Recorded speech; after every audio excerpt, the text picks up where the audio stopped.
See, the funny part is that I don't think Holt really realized that I was going to wait until she got back to actually start the show. So that's what I did. What's up, ladies and gentlemen, and welcome back to HCS Pro Talk, your weekly Halo eSports podcast. This is episode 337 for the week of April 28th, 2024. The title of this week's episode is, What's Our Age Again? Because it's a riff. I'm going to explain it. It's a riff that it's a Blink-182 lyric. Will and I are both 32. Content update 32 released in Infinite. You get it? It was either this or a Taylor Swift lyric, and I picked this. So there you go. I'm happy it's not the Taylor Swift I bet lyric. you are.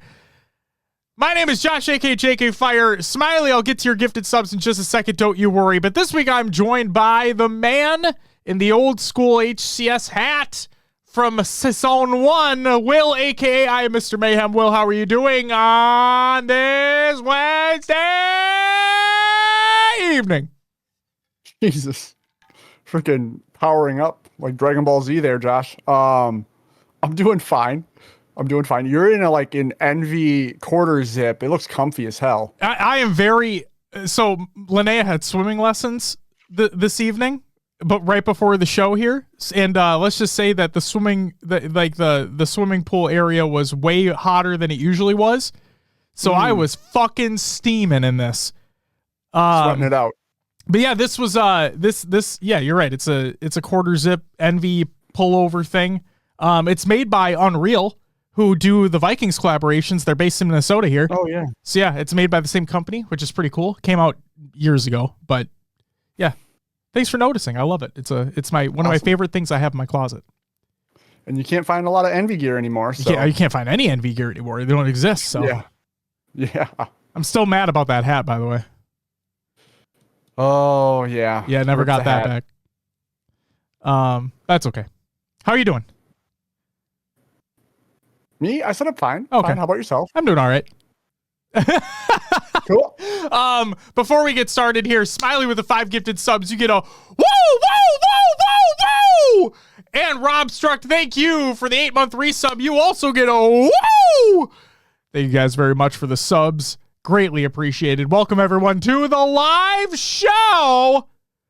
Outlaw says Josh is looking like a multimillionaire tonight. That hair is luxurious. You know, Will is fully aware of this. We're not going to say it on the show, but I had a nickname back in the middle school, high school days, due to how poofy my hair is. And yeah, I don't forgot about that nickname until right now. You're welcome.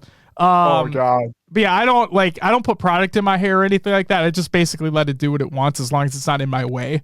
But I will say that I obviously shampoo and conditioner. So the conditioner made it extra floofy today is what I'll say. Ashley says, love your daughters in swimming lessons. I love it too. She really enjoys it. She's getting better and better every day. And she also started rec league soccer just this past weekend.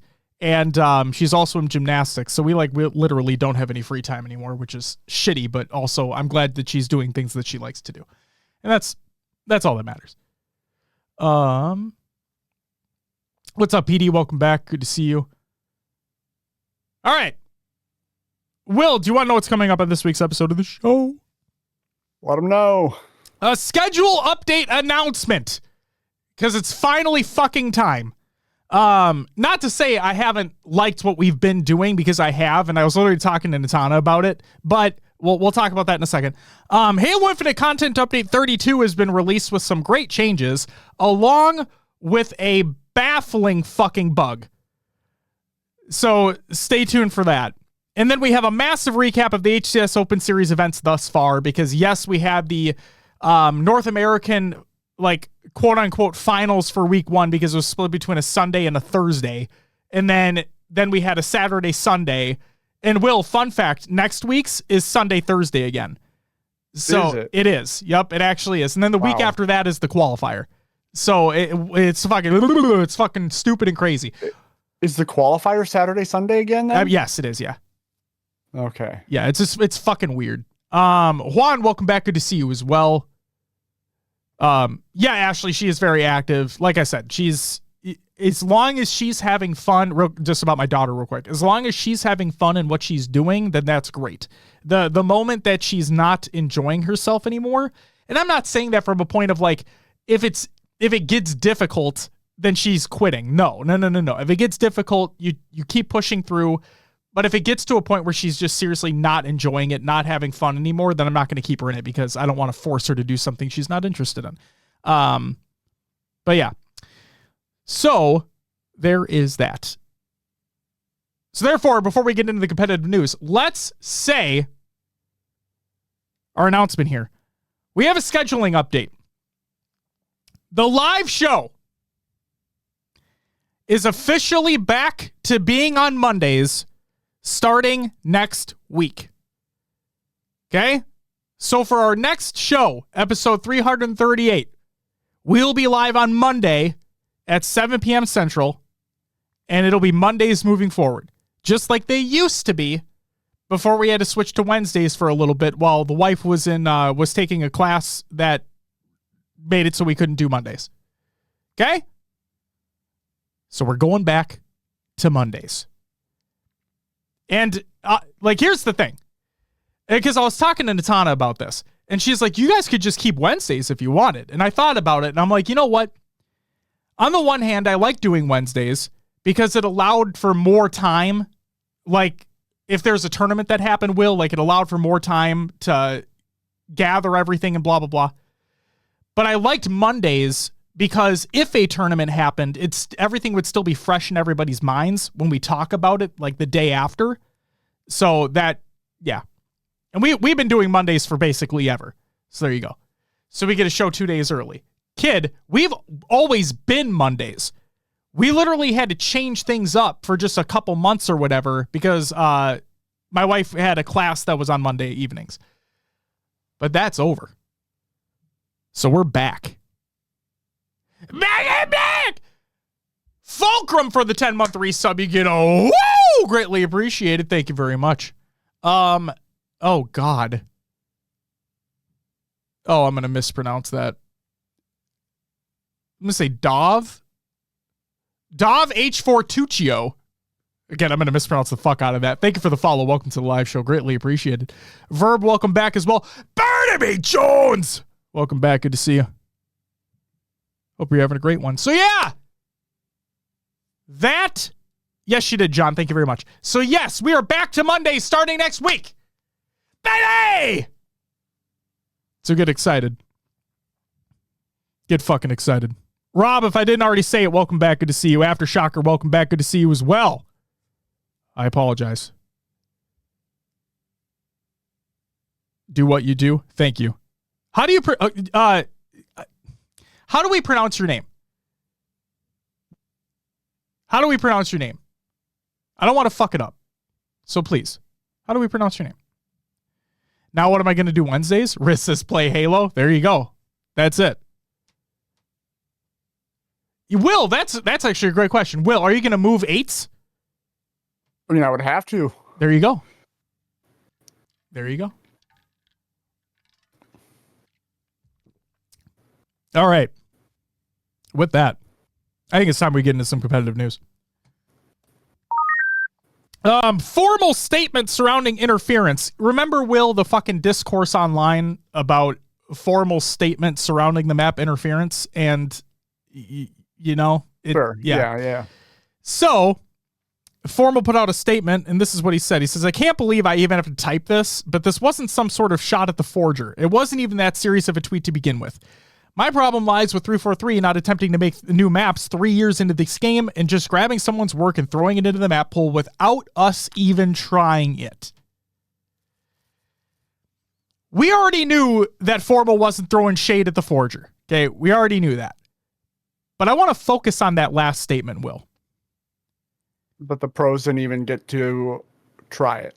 Now, on the one hand, if a map is going into the ranked pool, that's fine. I really don't care if pros have the opportunity to try it ahead of time. If it's just going into ranked, whatever, who cares? But the fact that it's going to be played professionally and the fact that it was available and in tournament play that week, I understand that they was it played? Yeah, it was played right away. It was played immediately that following week. It was in the Open Series. The one thing I want to say, I understand they have a competitive insights team. Okay? I'm completely aware of that. Some of the members on that team are former pros, whatever it may be. That's fine. It's good to have that team internally. Love that. But at the same time, they're not professional players. No offense to them. They're just not. And if you're going to add a map, this just kind of gets back to the whole communication type thing. And if you're going to add a map into the competitive pools, into the competitive map pool, and it's going to be in tournament play immediately, then I would have at least have liked a pool of pro players to test it beforehand. And it could be it doesn't have to be like a FaZe v Optic situation, you know what I mean? Just like take players from different teams, get them in a playtest session, have them sign an NDA if you need to, I don't fucking care. But just get them all in a play session together, get that feedback, and determine if it's competitive viable. Because I understand I completely understand that they wanted to change, like they wanted a replacement for Solitude Strongholds. And that's what they fucking did. That was the whole point. I completely understand that. But they don't have to. Go ahead. Please. I think it would be different if it wasn't played immediately. You know, if there was time for teams to learn and test it a little bit more.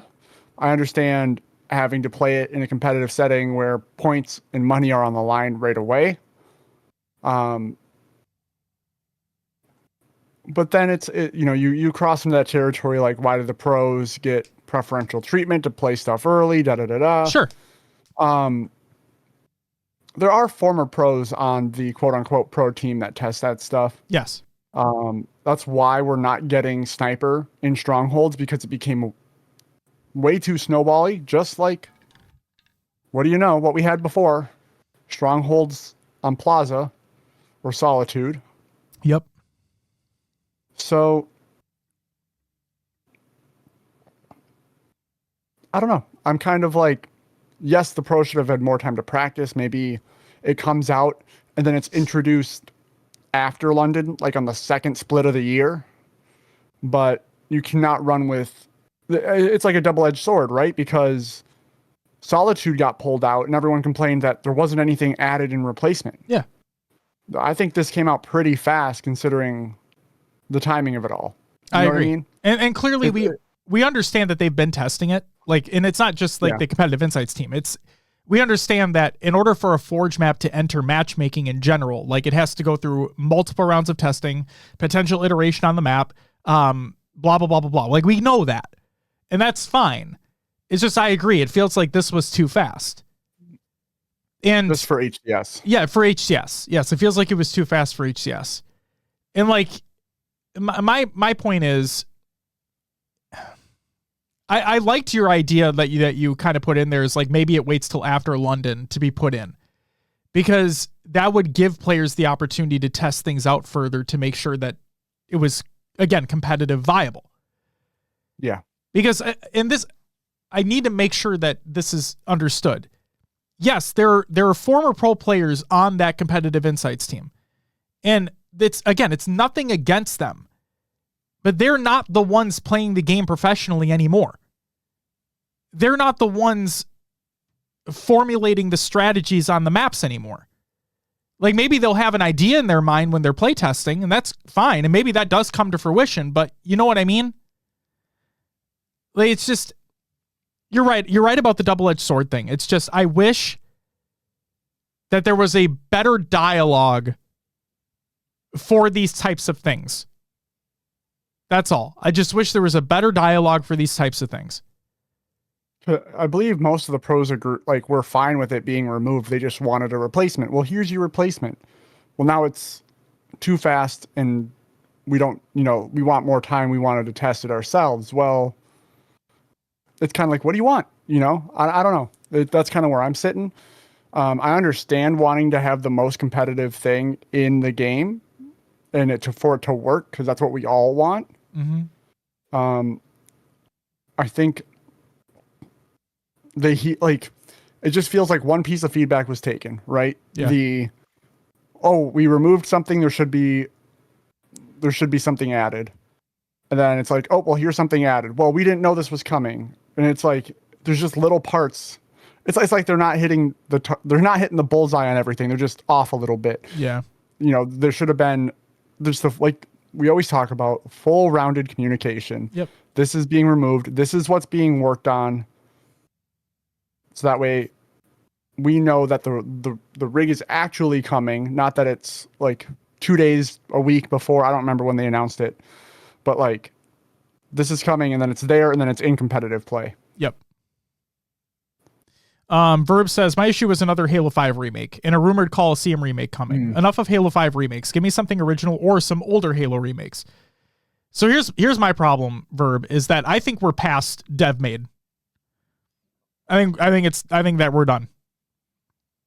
Unless it's I think maybe I'm wrong. I probably am wrong, but like I just have that feeling that we're so heavily focused on Forge content now.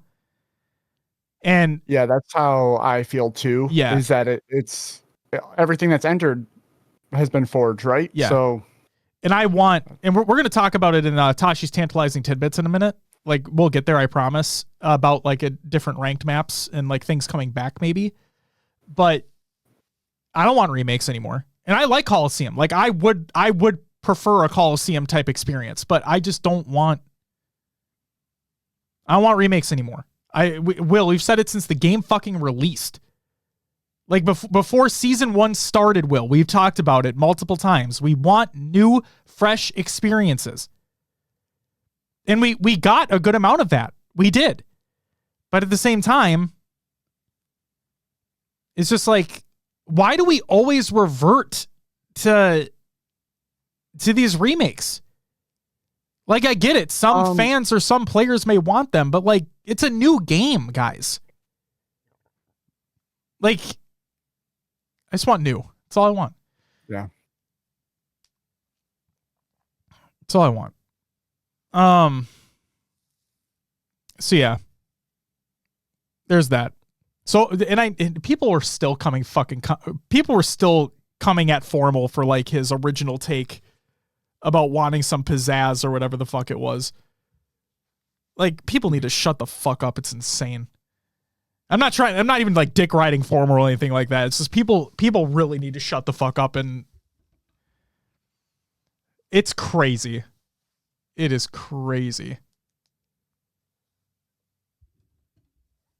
Zippy Dose, you want to just stop with that shit. Come on, man. Relax.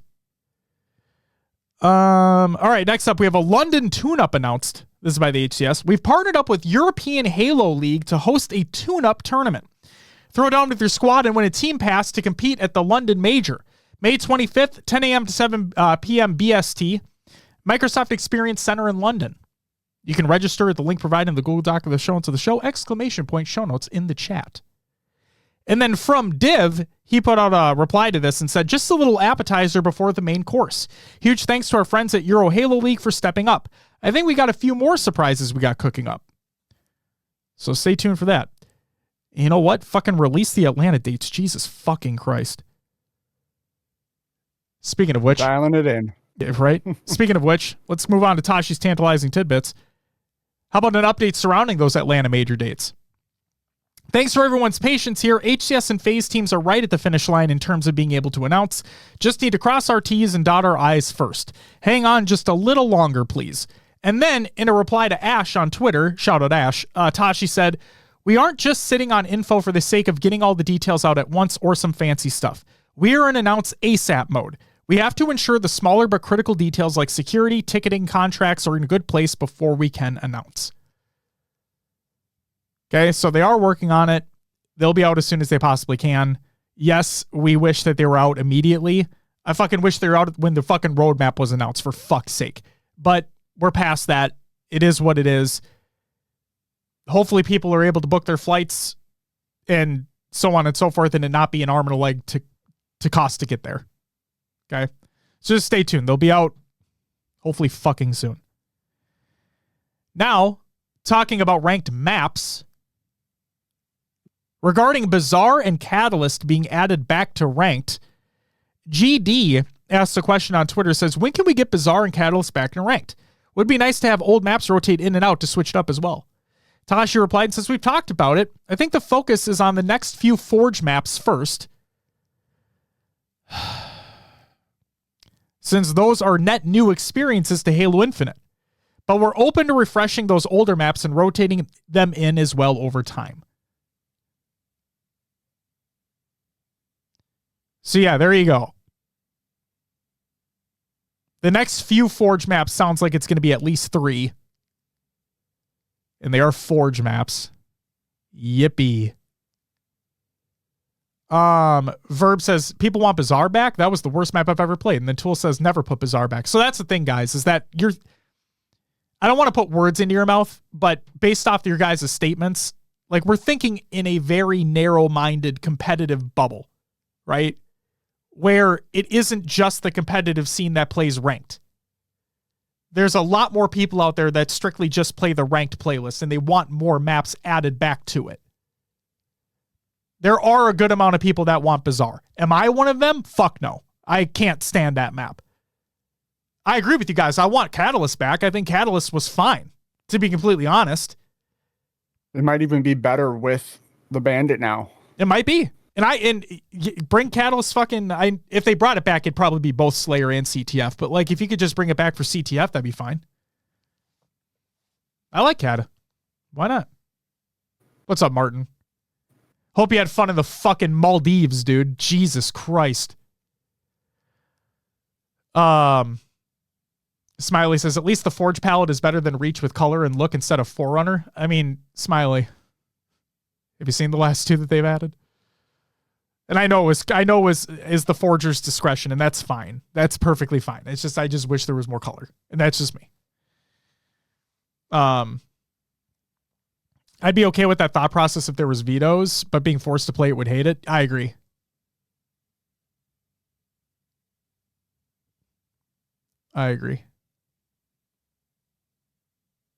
They should rework Bazaar if they bring it back. Rainbow Six Siege does that with their maps. So, Will, correct me if I'm wrong here, but was the only map that they legitimately did that type of thing to, wasn't it strictly Behemoth? Oh, in Halo. I'm not talking about weapon placements or removements or anything like, or removings or anything like that. I'm talking about like literally changing the map. Did they really change much though? Well, they added like rocks and whatnot to add more cover. Yeah. I think that was literally the only map that they've ever done that to so far. Yeah. When you like Siege does it where like they will change pathways. You know what I mean? Like they'll create new lanes or new hallways, which is tough to do on a Halo map, but I think it's definitely doable with Bazaar. They did not remove pebbles on Solitude, did they? No, I don't think they did. But not all of them, yeah. They removed the ones that could move, but not the static ones. Oh, didn't they remove the ones behind the box by Sniper? Or Shock, for that matter, at this point? Yeah, I don't. But they didn't remove the ones. But they didn't remove the ones in like the hallway to LR, right? No.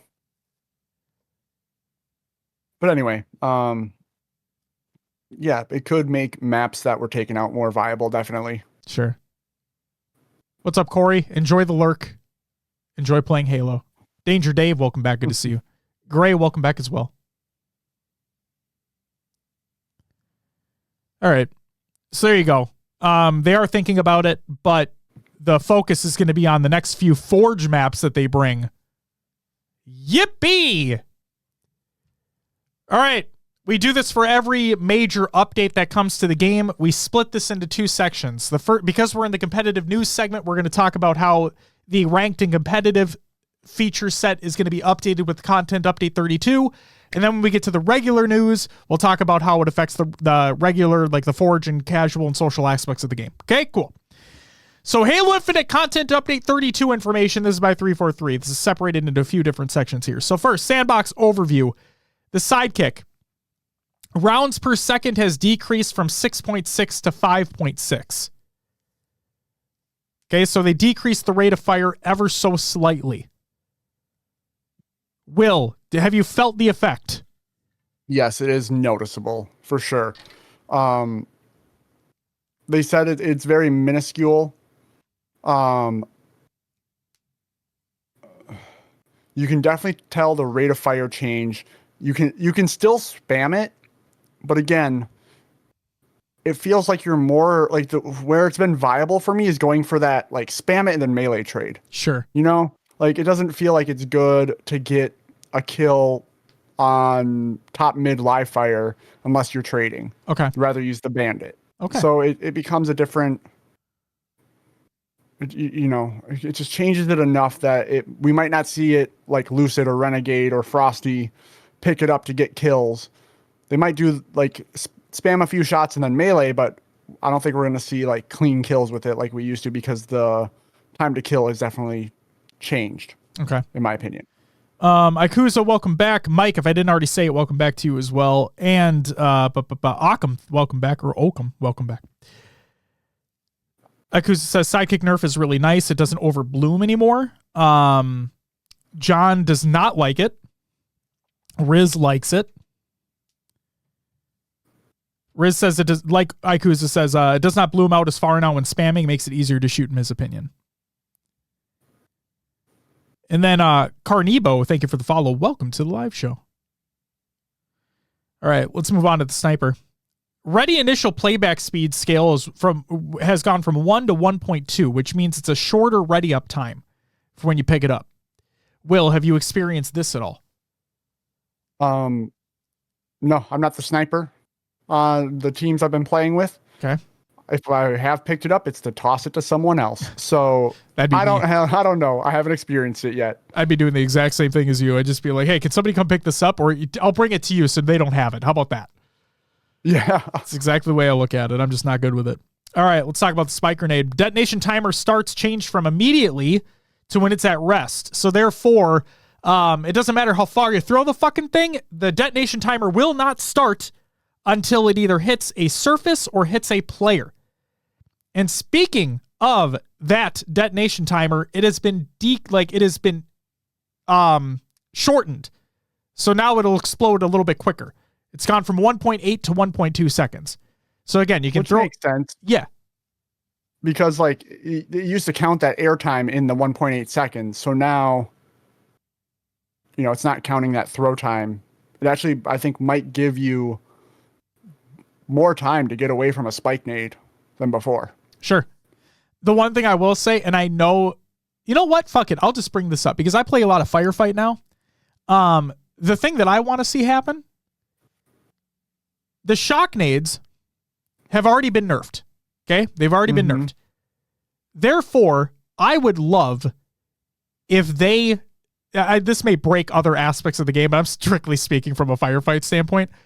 I would love to be able to fucking chuck one across the map and it doesn't start like dissipating until it hits something. You know what I mean? Because like there could be a group of enemies that spawn way across the way and you could throw those things. And so like being able to catch enemies off spawn if you're sitting in the hill with a shock nade, I just like the idea of that. Again, it would break other aspects in like other playlists and whatnot. I get that. But I do like the idea of it being in. Whitesedge says, yeah, I would like it to start sparking after a bounce. Yeah, that'd be fine. Yeah, right?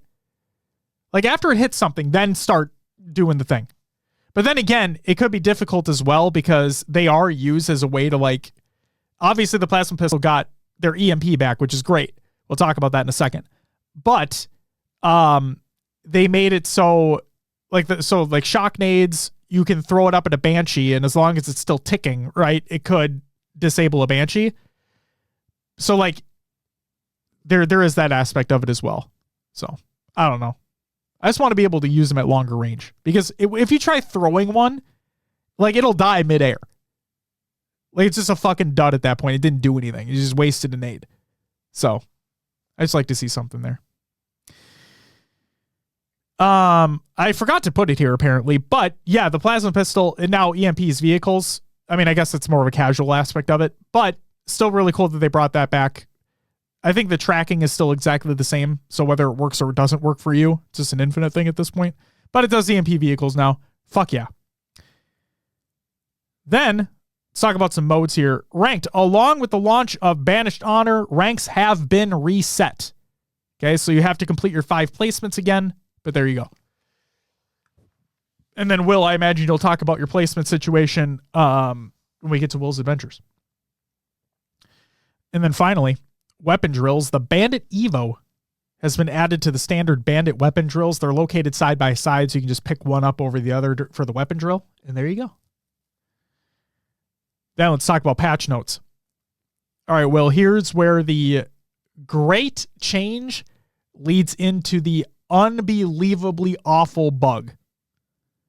What's this? I haven't heard anything about the bugs. Let me read it for you. So the great change. Uneven ranked matches now end automatically. Matches in all ranked matchmaking playlists will now end automatically if the match starts with the 2 teams having an uneven number of players.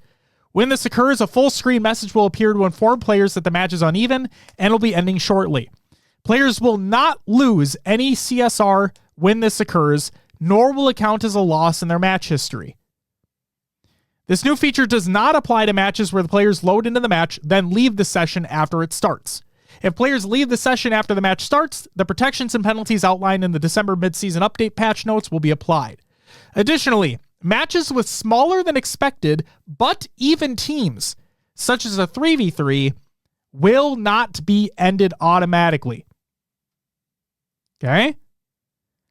So here's the issue, Will. From MS, an opponent left an oddball game just before the 3rd round started, and then it auto-ended the game for being uneven as the round started and gave no CSR. And then from Topher Joseph, more of a PSA and a get help, but if you go the full duration of a game 4v4 and the game goes to OT, and someone quits pre-OT, aka while loading into that OT round, the game ends automatically with uneven teams. I'm wondering if the person that quits, if they still get the negative 15 for leaving the match. They should. Because then it sucks for the rest, but it makes sense because that person's leaving and you're starting that OT round or that 3rd oddball round down a person. It's obviously going to go one way. It just ends in a tie because someone fucked over the lobby. Yep.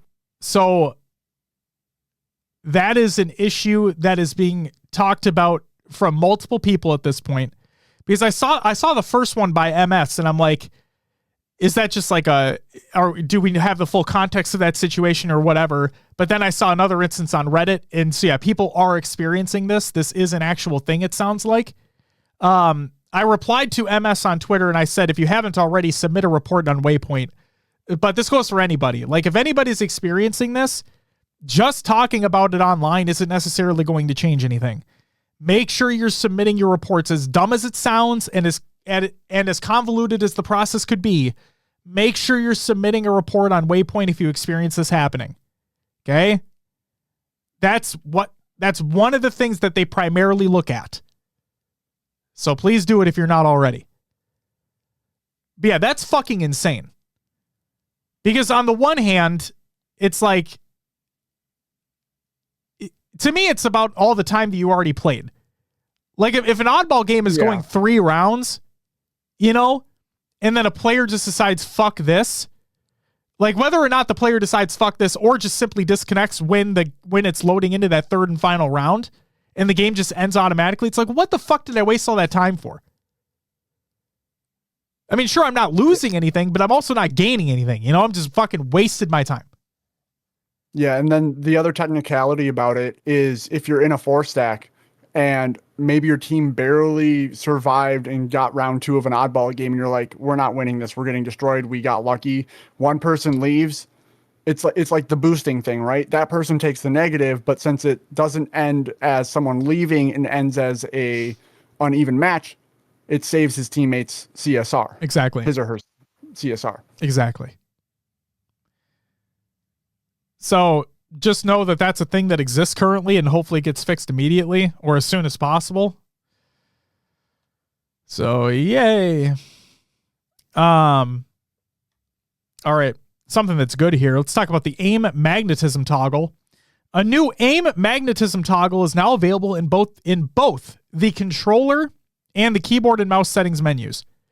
This toggle is set to enabled by default, and it is separated per input method, meaning that disabling it for one input method will not disable it for the other method.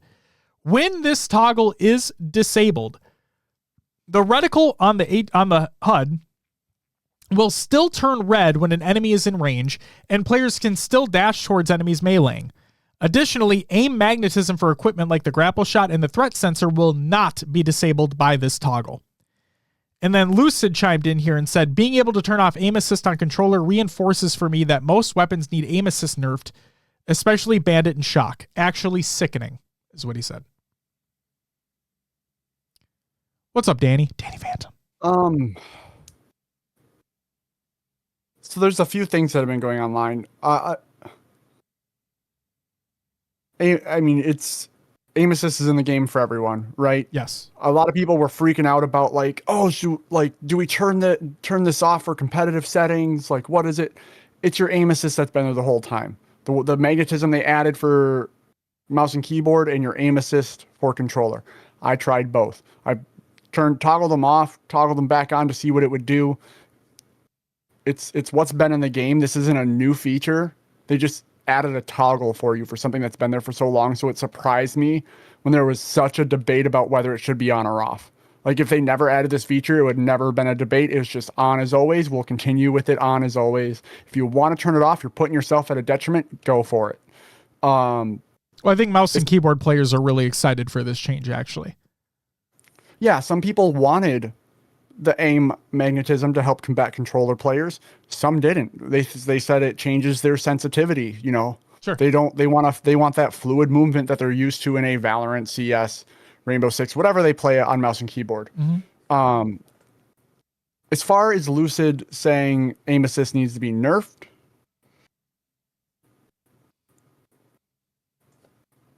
I don't know. He's a pro player, right? He plays the game at the highest level. Not everyone is as good of a shot as him. So maybe his knowledge of the game provides him with more. You could take it both ways. Either he has a better shot, so maybe he does think and is right that aim assist needs to be nerfed, or he's just so good at the game that the rest of us might need it a little more than him. You know what I mean? Sure. So,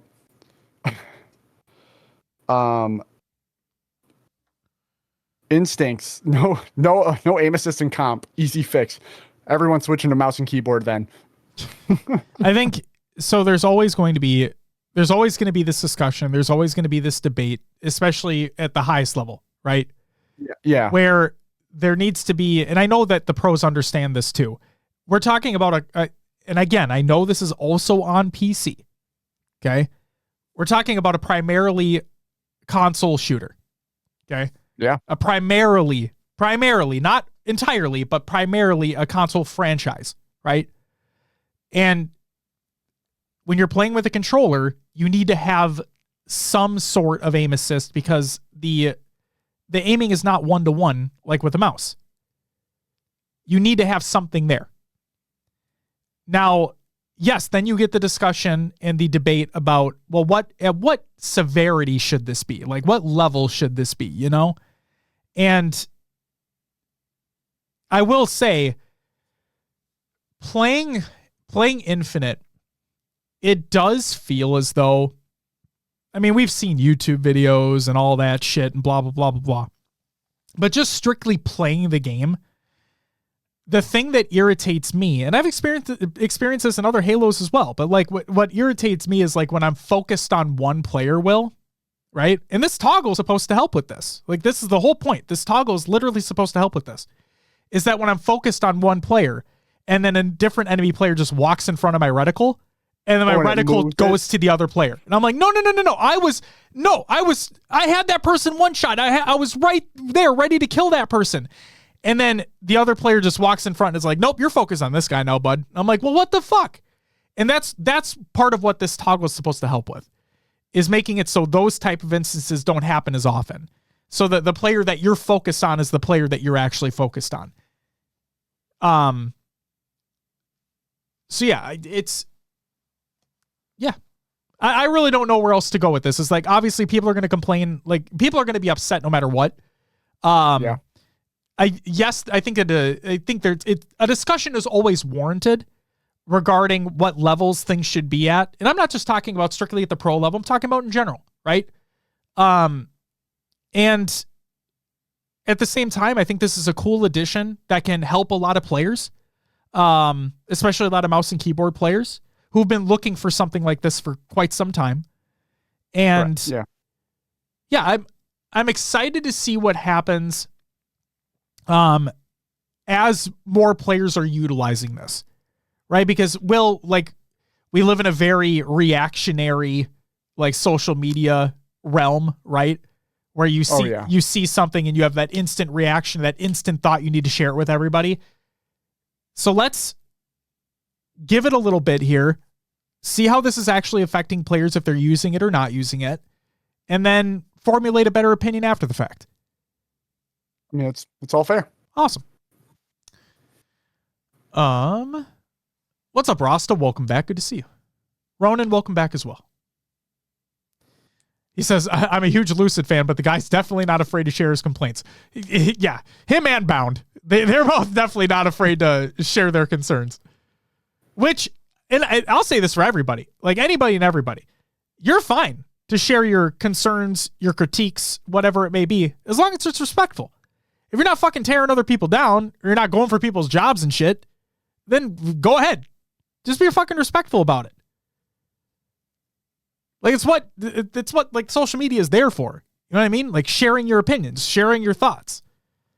And some people do it more respectfully than others. I just wish more people would do it respectfully. That's all.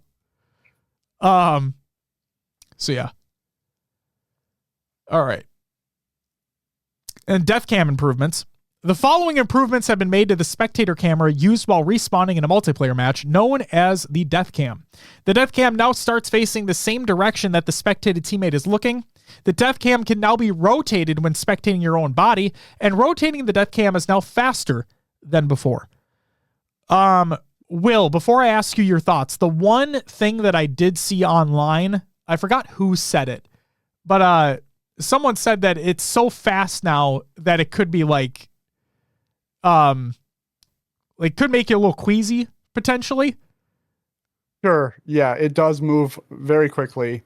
The one thing that they kind of went back on is initially they didn't want you to be able to rotate your own death cam because you could potentially pick up information that your teammates didn't have in view, right? Okay. Your death cam would follow the person that killed you because you were in a fight with them.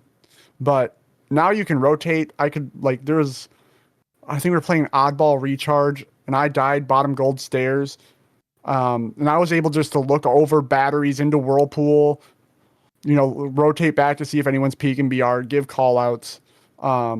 It is nice. It's definitely going to be a little different, but I'm curious if that plays into the competitive integrity at all, or is this something that we've had before and people are used to it? Like, it's part of Halo, I think it's more the latter, personally. Yeah. I love the idea of this change. It's always, in my opinion, it's always better to have more information. And just the fact that even if you're not necessarily calling everything out, because you don't want to be the person that's just flooding the comms with shit that doesn't need to be there. That's the thing that, like, I also need to get better at, obviously, too. But it's like, it's understanding which call outs are the best call outs to make. But being able to rotate around and see the landscape of what's going on and maybe like call something out that a player doesn't necessarily see. I love it. Absolutely love it. So sure. But yeah, it's a nice change that it actually, before you would try to turn it and it's like you're dragging it through mud. I will say I did have one match where it kind of reverted for like 2 deaths, I was staring at my teammates' faces again and had to quickly rotate, but having that quick rotation was nice. Sure. But then after those couple matches, it went back to what it's supposed to be now. So I don't know if I was just stuck in a weird bug or something, but yeah. Okay. It works well. All right. Top Shelf, thank you for the follow. Welcome to the live show. Greatly appreciated. All right.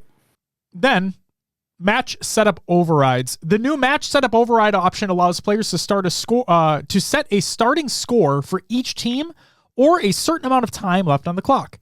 These settings can help tournament organizers reset a match after an unexpected disconnect or even the playing field in a social setting by giving one team a head start. The settings included in the section are round start time, Eagle team rounds 1, Cobra team rounds 1, Eagle team starting score, and Cobra team starting score. From Blaine, he asks, I wonder if this is applicable to FFA and individual players as well. Tashi replied, it is not. It might be something we could possibly address in the future, but don't think it's planned at the moment. I think that's a really good call out because, guys, how many instances have we seen over the course of the last 2 years on LAN where there's been FFA difficulties all the fucking time?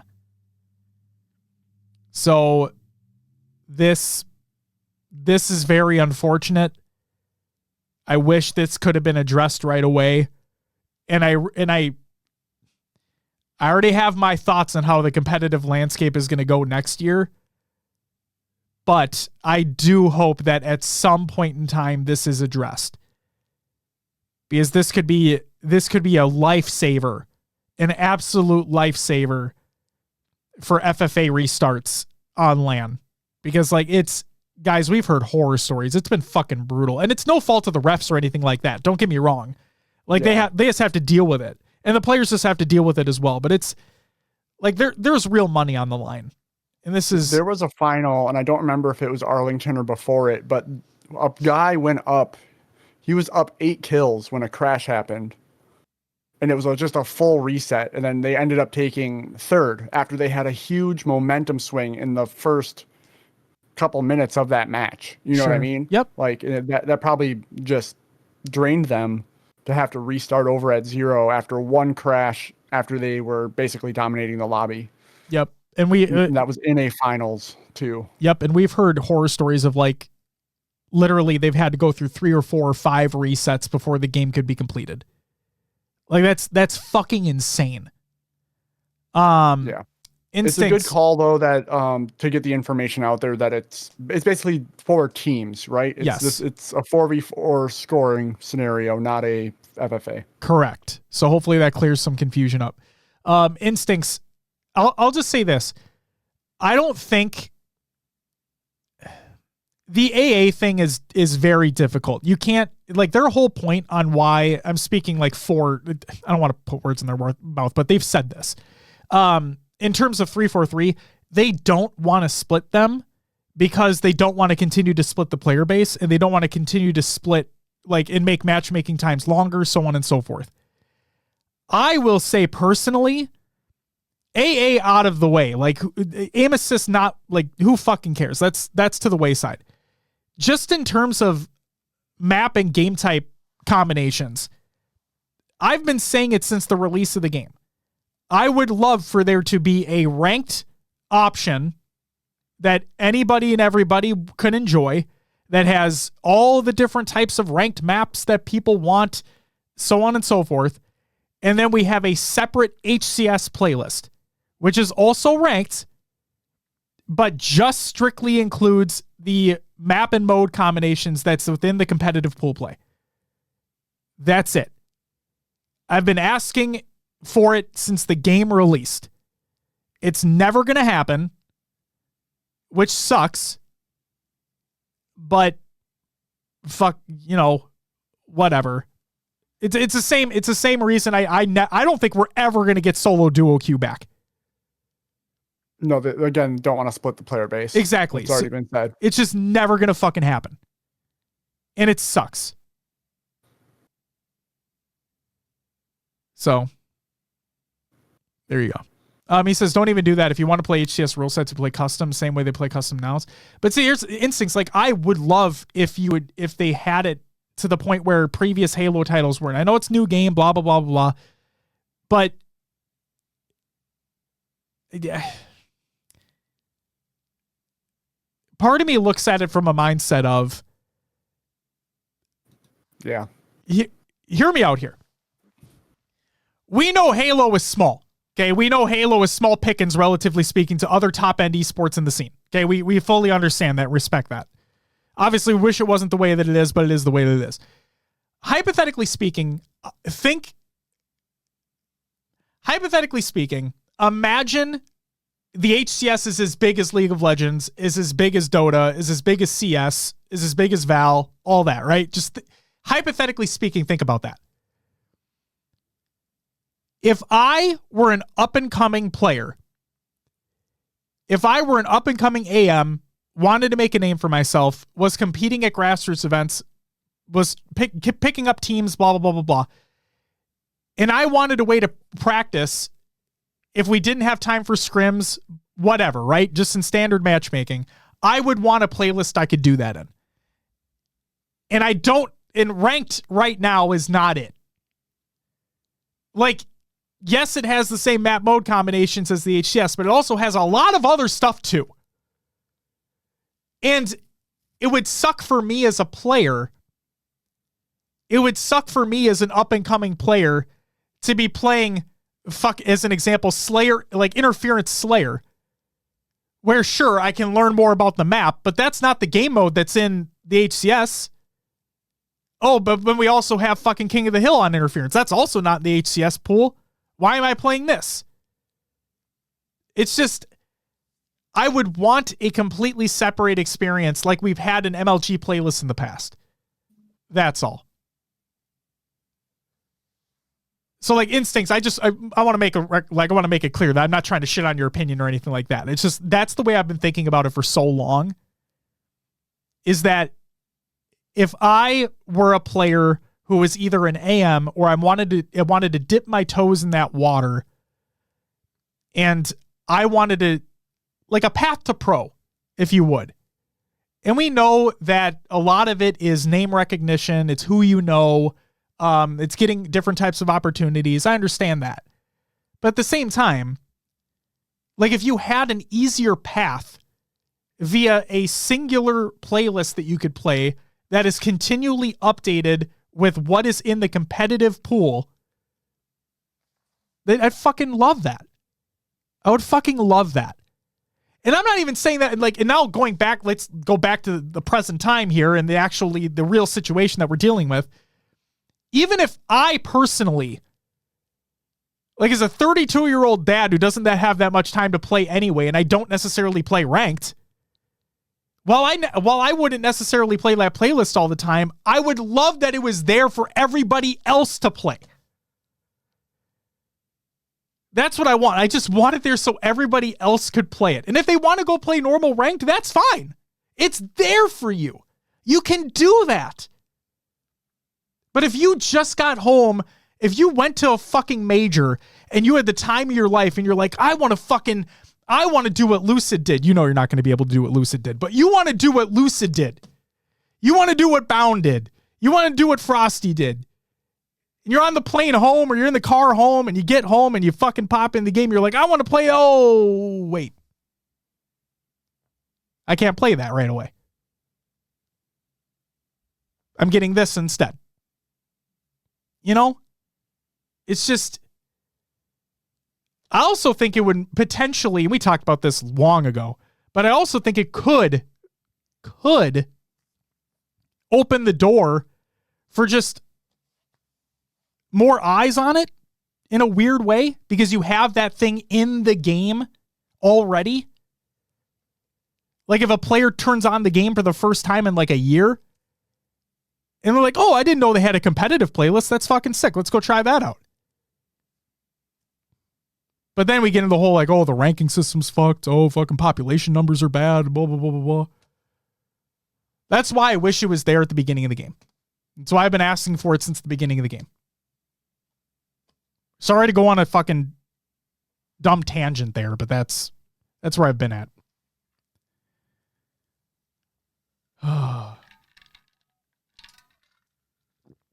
Ronan asks, how about Dr. Disrespect suddenly grinding the game a little bit? He'll be gone in a minute anyway. I mean, good for him. That sounded mean. Like, anybody that comes back and plays the game, that's cool. Hope you enjoy it. Have fun. But it's not gonna turn the tide. You know what I mean? It's not gonna him coming back for a week isn't going to make the numbers explode. It isn't going to change the trajectory of what we get in the game. Regs, thank you for the follow. Welcome to the live show. And Visual, thank you for the follow. Welcome to the live show as well. Stop it, Ronan. Stop it. No, Instincts, you're fine. Like I said, I'm sorry for my tangent. I've just been, it's a very passionate thing that it's something I'm very passionate about. And again, I respect and I understand population. You don't want to split player bases again. I get it. I do. And it's, again, why I wish it was there at the release of the game. Because it would have given competitive players an opportunity to grind something immediately that wasn't just the normal ranked playlist that's in the game.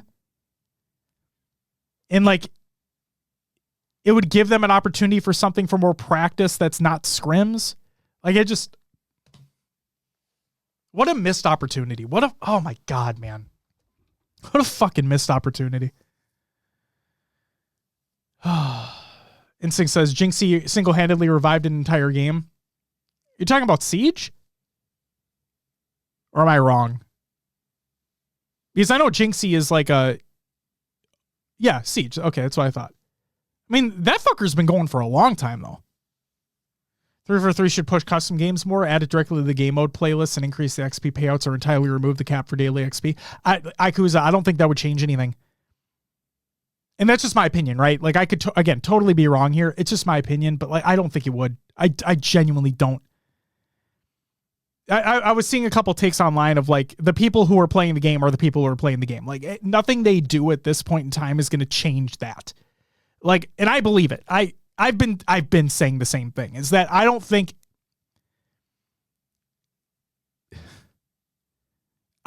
they could do like a No Man's Sky 2.0 at this point and completely regain numbers or sustain large numbers anymore. I just don't see it happening. I just don't. Growing the player base from where we're at is hard / not possible. Yeah, I would say more towards the hard part via the not possible, like versus the not possible part. Anything's possible. But yeah, I think it's incredibly fucking difficult. And it's not, and again, I know I'm sounding stupid, but like, it's nothing against the devs. It's nothing against those that are working on this game all the fucking time to try to make it the best it can be. I get, like, they're doing what they can. Just sucks, man. I don't know. People are looking for a game. 343, we need to actually live service the game with new sandbox weapons and vehicles. That's Whiteside. You're not wrong. You're not wrong. I mean, we've seen fucking, oh my God. Remember fucking year one of the release of the game, not HCS, but like year one of the release of the game, which technically is year one of the HCS as well, but regardless. And they talked about like weapon variants from old games coming back and shit like that. You guys remember? The fuck happened, man? Instincts, that I 1000% agree. It wasn't even the latest update. It was the last few updates. Like the last 2 to 3 updates that have released have been great. For all intents and purposes, they've been great. Yeah, there have been bugs here and there. That happens in software development. It's going to happen no matter what. But like, yeah, the intention is there. They've said it from the get-go. Like, they want to make this the best they can. But it does feel too little too late.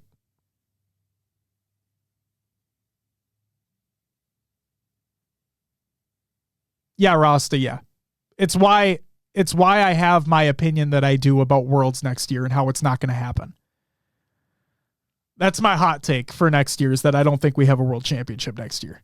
Yo boy. Well, thank you for the follow. Welcome to the live show. Sorry for missing that earlier. Do you like chips and salsa? I do. Who doesn't? Who doesn't like chips and salsa? I'm a big chips and queso fan. I love me a good queso.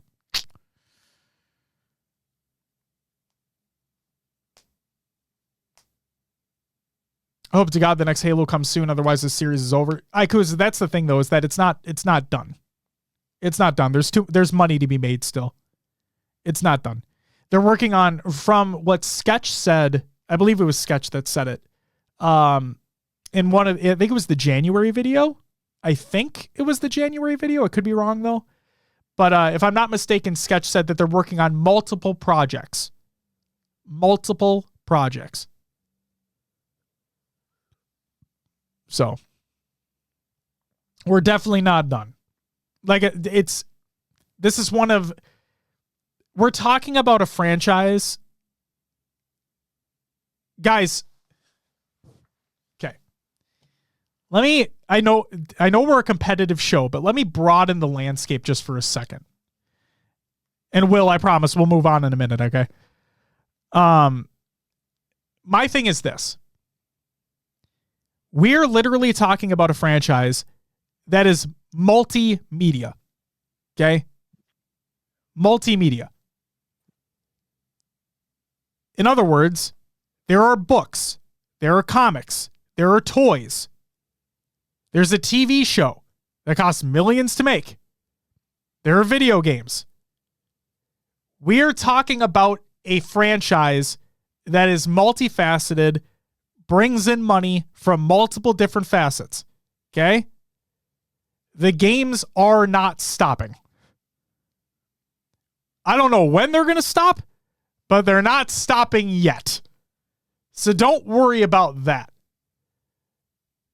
But it's the same feeling that I've said for a long time now. I thought Infinite may have been a change, but I've still kept the same sentiment. I kept the same sentiment before Infinite released. I don't think we're ever going to have the same peak that we did during the Halo 2, Halo 3 era. I just don't. I think we're past Halo being that cultural phenomena that 2 and 3 were. Specifically 3. I think we're past that. But they're going to keep coming. They're going to keep coming. All right, well, we're moving on. Real quick to end the discussion around the match setup overrides, because I never finished this. KC Generic asks, will giving one team a round win in oddball flip the starting spawns? Tashi replied, yes, it should account for alternating spawns correctly. So that's fucking nice. Love that. Next up, improved easy anti-cheat error messages. If you're booted from an active multiplayer match due to a failed easy anti-cheat integrity check, you'll receive an error message to make sure that it's enabled, blah, blah, blah, blah, blah. Resolved issues and bug fixes. Dropping a weapon is no longer faster than swapping between weapons. That has been fixed. Custom games. This is fucking crazy that it took to this point to get this fixed, but it's finally fixed. The ranked CTF 3 captures game mode no longer requires the teams to capture the flag 5 times to win when played in a local offline match. So in other words, in fucking tournament play.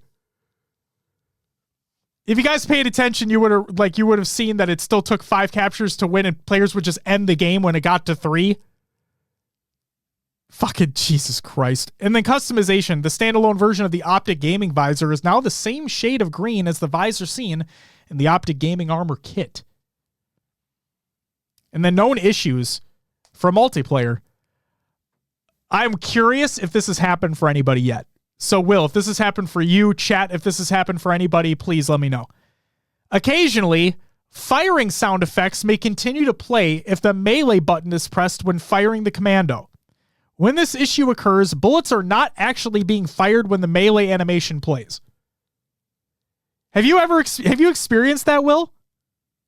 You know, in a Husky raid game, I had the commando, and yeah, that exact thing happened, and I was confused by the audio that happened, and I just chalked it up to desync or something like that. But I guess that's exactly what happened. Is I was firing my commando at someone thrust towards me, and I meleeed. I just heard the commando keep going, and I'm like, wait, did I actually get the melee off? And we ended up trading. So, yeah, good to know that it's not broken. It's just audio. You know what I mean? It's just a known issue, you know? Yeah. Oh my God. I thought that'd be funny to include because I'm like, that kind of counts in the ranked competitive landscape because people use commandos, you know? Sure. All right. And ladies and gentlemen, that is it for the competitive news. Will, that means it's time for Rostermania! Yes, only one big piece of confirmed Rostermania this week, and it's Proton Gaming. They have released Sab, Suspector, King Nick, and then they officially signed the business roster of Manny Tolick, Druck, and It's the Last Shot. I should say, Will, based off the wording in the tweet and what I would assume, this is strictly for London. Got it. So, yeah, I think it's a good pickup. Definitely a more accomplished roster than what the previous team was doing. So good, good on them. We were wondering, the rumor was that roster was going to G1, but G1 never picked them up. Maybe they never reached a decision, and G1 and done. Glad that didn't happen with the money issues. They got to get that straightened out soon. And good pickup by Proton, and we'll see. Maybe they go to Proton, they do well, and they stay with Proton. Absolutely. But yeah, we still understand that I'm going to assume here, because we haven't heard any update otherwise, that Druck is still going through the ringer with the visa shit in order to play in the US. So he is able to play in London. We know that. Which is great. And so, yeah, curious to see what happens after London, but this is for London. There you go. Ronan says, so after London, they'll be known as Back in Business. I would love if they actually played into that. That'd actually be really funny if they did that. Good. That'd be good. Instincts. No, they're acknowledging that it is a known issue with the commando sound. At the bottom of patch notes, they typically include a known issues part where it's things that they know that are wrong that need to be fixed in a future update, but they're letting players know of it ahead of time. So if it occurs to them and they read the patch notes and they'd be like, oh, okay, they know about this. Hopefully they'll fix it soon. A perfect example of this is, I'll never forget this, Will. I shouldn't say never, because I did forget the exact update it was. But there was an update that at the bottom of the patch notes in the known issues section, they said, oh yeah, BR jamming can still fucking occur. And I'm like, you motherfuckers. What a great, thanks for letting us know, but like, what the fuck? So that was something. And then in terms of, he said, Sen adding precision to their Twitter bio. Is that official enough? Technically not, because they didn't put out a tweet, but yeah, obviously, come on. Did they actually add it? Fuck if I know. Oh, wait, no, you said complexity adding Spartan. He says complexity adding Spartan. So that's the thing too, is that I think Spartan even said, I think we talked about it last week or the week before, that he would, that they're looking to like have him help for London, and then who knows after that. I'm paraphrasing, okay? It was from one of Spartan's streams. I'm paraphrasing, but like potentially grabbing for London, seeing where things go from there. That's where it looks like we're at right now. So, there you go. But Will, thank you for reading through that. It is time for upcoming tournaments of the week presented by noobcomic.com. Check out noobcomic.com for all your Halo esports needs. Saturday, May 4th, we have the Titans of Infinite seeding tournament. Yes, because the Titans of Infinite LAN will be coming up later. They are having a seeding tournament online, and that is for teams. I believe that is just for teams that have signed up that bought team passes to go to the LAN. So please keep that in mind. The SWAT Nation Tacklash 3v3 and the Halo HQ Husky Wars tournament are taking place as well. Sunday, May 5th, we have the CECC May Madness 2v2 LAN. And then the HCS Open Series continues for Australia, New Zealand, Mexico, EU, and North America, which is part 1. Because, yes, they're doing the thing again where one part is on Thursday, one part's on Sunday, the other part's on Thursday. So there you go. Yay! That's it for upcoming tournaments of the week presented by noobcomic.com. Check out noobcomic.com for all your Halo esports needs. Will Scrim Tournament League recaps. What do we got? Yeah, as always, all Scrim data is available for all regions at Halo Data Hive. Go check them out if you're looking for any info, stats, what might be happening. Some of those scrims aren't streamed, but the results are put up. So go check those out. On Friday, April 26th, Sentinels did go up against Optic and took the series 9-6. But then on Tuesday, April 30th, just a few days later, Optic went up against SSG and won 10-5. So, again, reiterating the point, the final of these scrims don't always translate perfectly to what's happening. But maybe Optic made a huge stride. Who knows? Next up, European Halo League Spring FFA. This is their final results. In 8th place was Tempt. 7th went to Dulu. 6th, Chaos CB. 5th, Lil Ugly Shane. 4th went to Ash in Reese. 3rd, Bastos. 2nd, Millsy. And taking it home was Suspense. Congratulations. Congratulations. And that's all we have. I do have to mention, I am playing in the Halo HQ Husky Wars tournament on Saturday. So, and you're winning. We'll see how that goes. You're winning. There is like a team of pros that signed up. Not like, I should say, like more like AM pros. But they're not Husky Raid pros. Yeah, we'll see. So you're winning. Sure. You've been saying it. You've been hopping. Me, Riz, Snag, and Search going at it. Oh, yeah. You guys are going to fucking annihilate. You said you've been hopping more and more into that Husky Raid, getting that career rank. You know the ins and outs of the fucking mode. Well, they created their own maps for this tournament, too. Yeah. It's all new maps. They're Star Wars themed, right? A few of them. One of them is really Star Wars themed. I mean, one's like an ice cave, which you can take. Oh, that's like Hoth. Sure. But yeah, there's some interesting things on these maps that can be really abused. Okay. Well, don't give it away. Yeah. So we'll see. We'll see what happens when turning time comes. Okay. All right. Well, I wish you the best of luck. I expect you to do perfectly fine. And appreciate it. Yeah, absolutely. Only like 6 teams have signed up so far. So, well, hey, then you have a 1 in 6 chance to win. Yeah, top 6 in my bio coming up. Oh my God! Don't please do not do that. Oh my God! Well, 8 teams now. John says, okay. Fuck yeah, dude. Get in there. And I saw somebody, because I think Corey posted it on Reddit,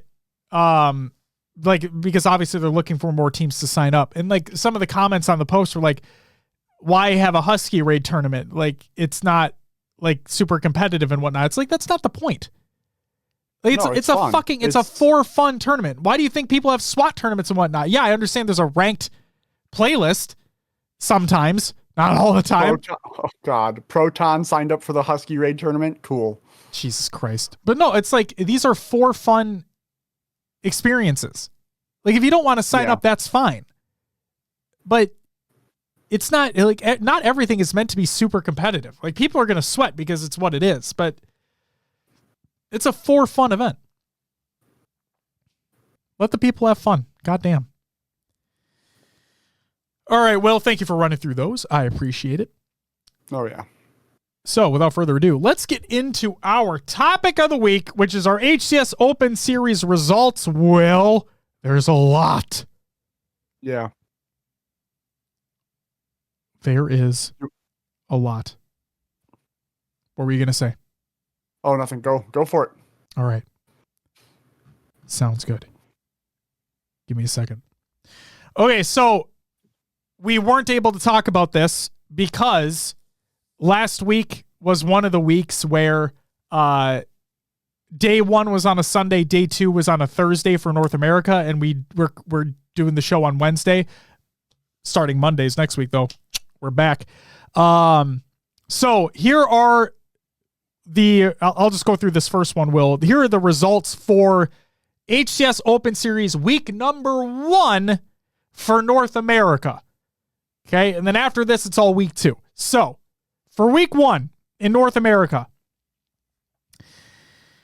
in 7th and 8th, we had Bittersweet and Still Deciding. In 5th, 6th, we had Phase and Reversal Perfy. In 4th, we had Cloud9. 3rd was Sentinels. 2nd was Space Station. And 1st was Shopify Rebellion. Some notable series here for last week's matches. Winners quarterfinal, Sentinels beat FaZe 3-2. Winners semifinal was Shopify against SSG. Shopify beat them 3-2. A lot of game 5s here. Losers round 8, Cloud9 eliminated Native Gaming from the tournament 3-2. And Bittersweet eliminated Complexity 3-0. In the grand finals, SSG beat Shopify in the first best of 5 3-1. But Shopify held firm in the grand final bracket reset. They win 3-2 in a nail-biting game 5. I shouldn't say nail-biting. That game 5 I don't think was close in that Slayer. But regardless, it went to a game 5. There you go. And then I should say, while we go through these, I'll just put this at the top here. All brackets and all VODs that had them will be included in the Google Doc of the show. To the show. Please check out the show notes, ! Show notes if you're watching live. All the links are included for you if the links exist. So feel free to check them out. Therefore, Will, you want to kick us off with Open Series week number 2 for the ANZ? Yeah, so it looks like we had 5 teams. In 5th was Mouse Zedong. 4th was I'm BBR. 3rd went to DSR. 2nd was Fury Global. And taking it home was Mind Freak. Are you ready? There it is. I had to press it once. I just had to press it once. You had to. Do you want me to take Mexico? Go for it. All right, I will do that. For the Mexico region, real quick, the notable series was the grand finals where it was SWAT Esports taking home the crown over Alpha Esports 3-2. But here are your results. In 7th and 8th, we had Lethal Esports and Gravity. In 5th, 6th, we had Team Ace Rippin and Impact Esports. 4th was Snom. 3rd was Kangaroos Mexico. 2nd was Alpha Esports, and I should have said who was on these teams. I apologize. But for 2nd, we had Alpha Esports, which is Leor, Warch, Sepstars, and Strikey. And 1st was SWAT Esports, which is Acid, Drift, Noble, and Tapping Buttons. Yeah, that Tapping Buttons roster, SWAT Esports, definitely the favorite for me coming out of that region. Yeah, you have the best LATAM player, period, in Tapping Buttons. And then that team, those players had played together for so long that like they are clear favorites to come out of the region. No offense to Alpha, but like they are, I'm with you. I'm with you, Will. Yeah. Go ahead. Yeah. Go ahead for EU. All right, for EU, 7th, 8th, we had Team Sunday and Katrina FR. 5th, 6th, Bittersweet and Decepticons. In 4th, Team Mamma Mia. Coming in 3rd was Foe. Kind of moving into that 2nd place above where I would expect Foe and Quadrant to be fighting. Jump Out Gang, which is the graphics so small. Amalinian, Kimbo, Millsy, Sunrise, and Zove. And taking it home was Quadrant. Gilky, Sika, SLG, and Snipe Drone. Wait, Gilky's on that team? Oh, I said, what is it? Glory. I got excited. Yo, Gilkey just fucking transferred region? That's crazy. He just left. He's in EU now. Glory. He gets signed to native and he's like, nah, man, this ain't it. I'm going over to quadrant, dude. Oh my God. That was not a jab at native or anything like that. It was just from the it was just from the Freudian slip. It's all good. God. Real quick, couple notable series here. Winners final was quadrant against foe. They 3-0'd them. And the losers final was jump out gang against foe. It was 3-2 going to jump out gang. All right. So week 2 North American results. I think the first thing we should mention here before we get into the tournament, Will, is Monster in place of Frosty on phase for this event. Now, I don't know how deep, if we need to go deep on this at all, but I did find it kind of fucking funny. Because back on February 20th, Renegade on phase tweeted out, there is so much evidence on him being Monster, at this point that I'm mind blown. Face it doesn't make him stream with a monitor cam at least. Obviously, I know there's a way where the monitor cam doesn't do anything. He should permanently stream with a cam on if he wants this accusation to go away. Okay? So Renegade on phase tweeted that out on the 20th.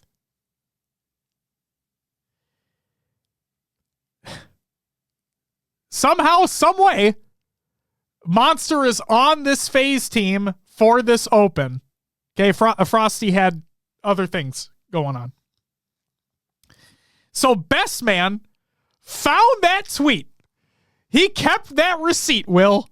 Best Man being the coach of Shopify, for those wondering. He kept that receipt. And he quote tweeted it on the 27th of April this year. He quote tweeted it with the emoji of like the face with like the magnifying glass, being like, Renegade replied to that quote tweet and said 343 is giving him the green light, then I guess he's a talent then.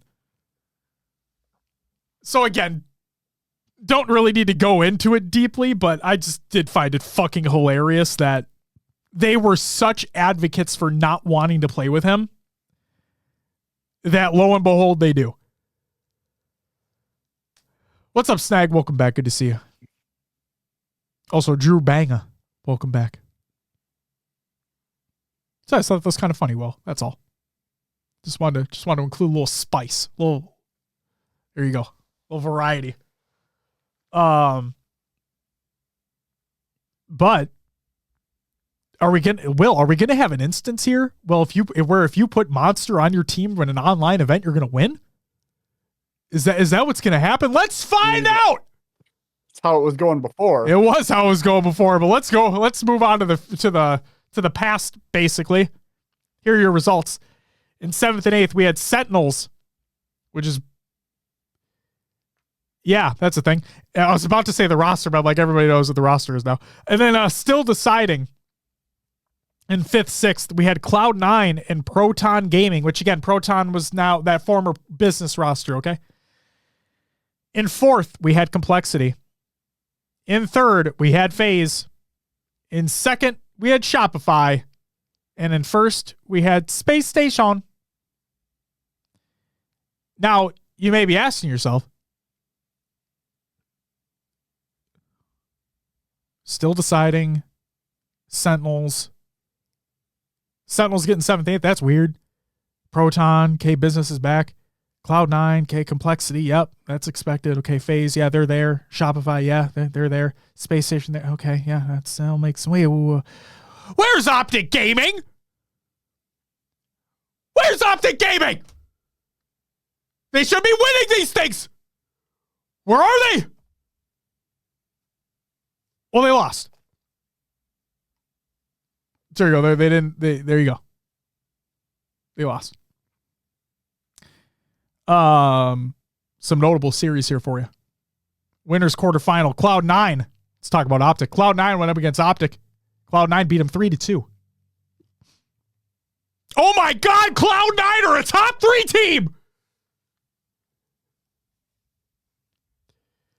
FaZe beat Sentinels 3-2. Winners semifinal, Shopify beat SSG 3-2. Put a 0 there on accident. And then FaZe beat Cloud9 3-2. A lot of game fives.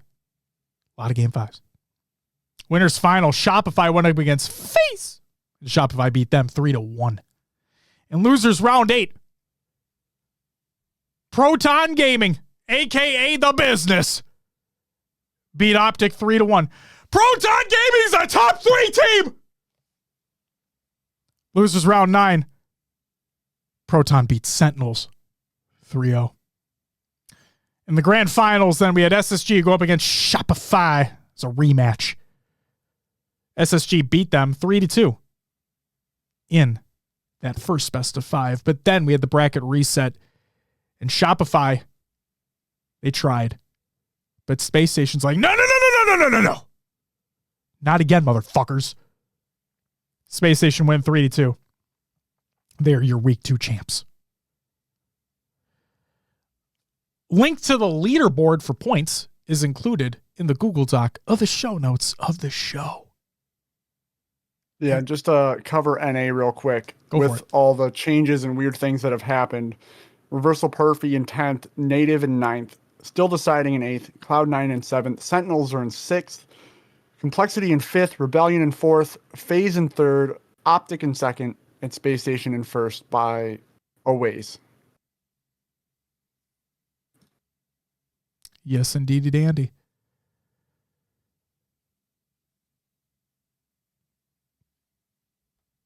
I guess we should also say, in terms of the European region, Foe still has the lead in points over Quadrant. I'm not going to say just barely, but they are pretty close overall.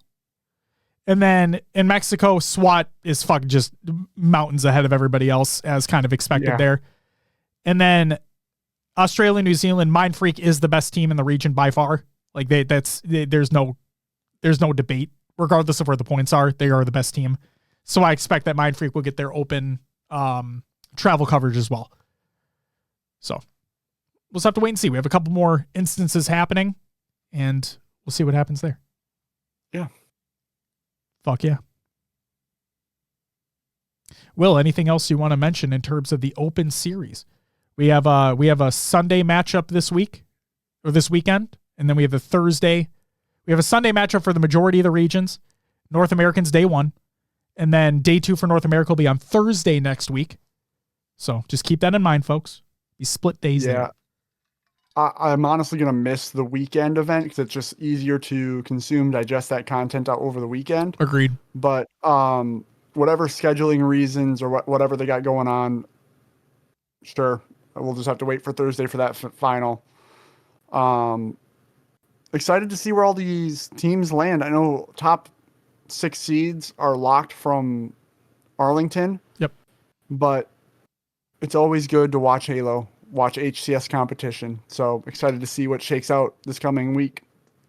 You're right. I'm never going to complain about more competitive Halo taking place, especially to watch, consume. Always a good time. And yeah, I'm excited to see what teams compete, how the matches go. I'm excited to see more teams competing on interference. Seeing what types of strategies come out of that. More so, not like the online versus LAN debate, but like more so for London to see what these teams kind of have up their sleeves, if they have anything up their sleeves. I know the map is still fairly new. But yeah, I'm excited to see what happens there, because I still think that while I'm going to talk about Forbidden just for a second. While we know that there is like a, like kind of like that standard flag route to run on Forbidden, I still don't think that we've cracked the entire code on it yet. So I'm still curious as to see how teams, maybe if it wasn't their best map before, how they've kind of reiterated their practice towards it and whatnot, see if they're able to make any new strategies for Forbidden. I still think that there's untapped potential on it. And yeah, now that the rig is back with interference, I'm excited to see what teams do with that too. Should be a fun time. Hopefully. Yeah, Forbidden, I'm enjoying a lot more now. I mean, the standard setup as of now is make sure your snipe hut's clear, control their snipe side. Like maybe you have 2 people in the hut, then a couple people like floating that top mid area and shooting down into their base.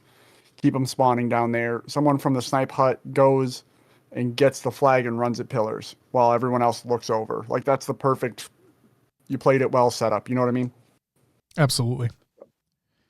And it is really fucking cool to watch like a perfectly executed flag run on Forbidden.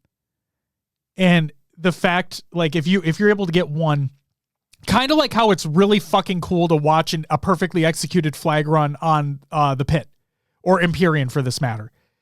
And not only that, but getting back to back, like seeing those perfect rotations take place, it just has such a beautiful flow to it. I guess the same could be said for really any CTF centric map, but like primarily, Aquarius, Empyrean, Forbidden.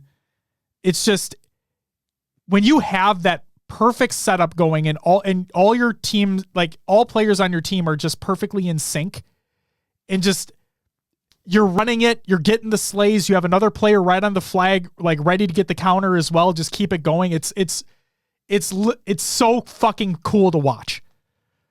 And I like how Forbidden kind of has that setup as well. So, yeah.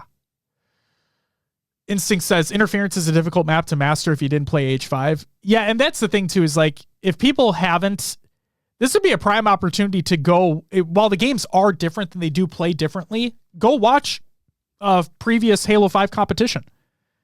And you can see how setups were held in that map.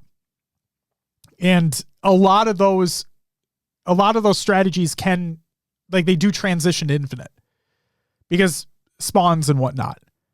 So, hell yeah.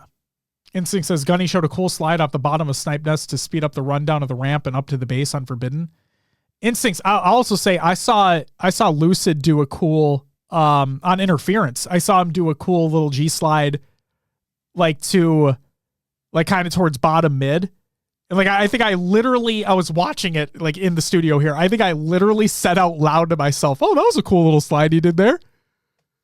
It just makes me excited to see it in competition because it's those movements that kind of separate players and whatnot. I know anybody can hit a G slide, but it's just, in the heat of the moment, catching somebody off spawn or catching somebody not looking at the right time, you're able to slide right through or whatever. It's cool. It is really cool. It's all good, Farrell. Welcome back. Ronan says, I'll never admit this publicly, even though he's doing it right now, but I've kind of come around on Argyle and I like playing on it. So, Will, I think I've said this already, but I'll just reiterate one more time.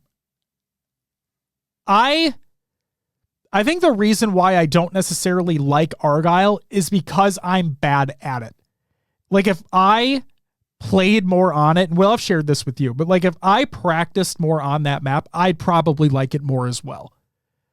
But I'm just not good at it. I can flat out say that. So. Revan says, question, is the Sentinel Beam a precision weapon? I see it getting hated on randomly, but it takes more skill to use than a shotgun, and in my opinion, fills a similar role. I don't think it fills a similar role as a shotgun, but I do think it takes more skill to use than the Bulldog. Yeah, I think that's, I don't know if they call it precision, so to speak, because you think of like sniper, red gun, something with that small reticle, but Sentinel Beam does have quite a small reticle. It feels more like it got put in the SMG category, even though we don't actually have SMGs in Infinite. Because it has continuous rate of fire. Yeah. Yeah. It does take some more skill than a Bulldog. It got removed from Streets, if I remember. It did. That's what he's bringing up. Yeah.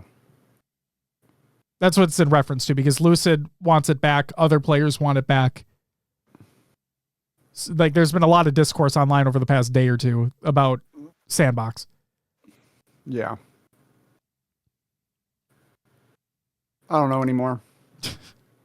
I'm surprised they took it out, to be honest with you. I'm surprised they took it off streets. I think it was fine there. I didn't think it was overpowered. I didn't think it was hurting anything. If anything, it could have been a good counter to shit. Like, it just added to the sandbox. It was fine. Like, there was nothing wrong with it. I don't know why they removed it. So, clearly they had an idea. So, whatever. Fuck. All right. I got to get back to the screens here. I was on the sounds. That's it for our topic. It's time for some regular news. 343 is hiring. This is by Sketch. It said PSA 343 Industries is actively hiring across multiple disciplines with several new roles just added to the Microsoft career site this week. Come build the future of Halo. So yeah, they're hiring. Go check it out if you're interested. Halo Infinite Content Update 32 information. This is for the broader scope of the game, and I tried to condense this down because we don't need to learn all about all the Forge shit, even though if you're into the Forge shit, you can go check out the Forge shit. Sandbox updates, Plasma Pistol, we already said it. Restored EMP functionalities against vehicles, which is fucking rad. Cinder Shot, they removed the gravity effect, like the pull-in effect. Great. And rounds per second has decreased from 1.33 to 1.1. Okay? And the gravity hammer, there's been a slight decrease of killing range. The radius low has changed from 1.25 to 1.75, and the radius high has changed from 2 to 2.5. So again, it's just the range has been brought back a little bit. It's still a power weapon. Still fucks people up. And I haven't used it in normal play. I've only used it in firefight, and it still feels fine to me. But I'm curious as how it plays in matchmaking. So good luck. Modes. Firefight, speaking of which, regular assists on all AI units is 5 points. Driver assists on AI units is 10 points. They added a higher priority to land stand announcer voice over what the fuck? Who cares? And then more metal support when playing against AI units. And then the BTB heavies refresh. Later this operation, so not right now, but later in the operation, the map pool will have increased as we're adding all the BTB refresh maps. You'll be able to experience Fortitude, Insolence, Obituary, Refuge, and Thunderhead. Additionally, the fan favorite One Flag CTF mode has been added to heavies, so you'll be able to play Tug of War while you try to capture the flag. That sounds fucking awful, in my opinion. But if people like it, people like it. The thing that Ronan, I'll get to your question in just a second because I do have an answer for you. Here's my concern, Will. I get that players want more maps, okay? Players want more maps in social. Players really want more maps in ranked.